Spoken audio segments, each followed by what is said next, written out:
Nananghalian na ba ang lahat? Tara, samahan niyo ako magluto ng pananghalian natin na napakasarap dahil ito ay mayroong gata. Ilang araw na lang guys, Pasko na. Sigurado akong mauumay na naman tayo sa mga handa natin. Kaya ito, subukan naman natin kumain ng gulay na mayroong gata. Simple lang to guys, napakadaling lutuin. Naghanda lang ako dito ng malunggay, sitaw at kalabasa. Pero kung meron kayong alam na pwede pang ilagay dito sa ating gata, ay mas masarap tulad din ng okra at talong. Minsan nga nilalagyan pa nila ng talbos ng kamote. Alam nyo naman ang kahalagahan ng gulay sa ating katawan.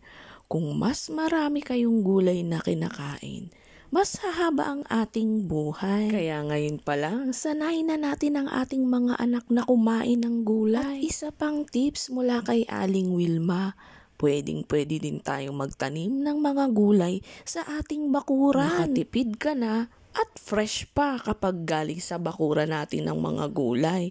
O diba, san ka pa? Minsan nga kahit walang bakuran ay nagagawa nilang magtanim sa mga paso. Bilib talaga ako sa mga taong ganun na marunong sa buhay.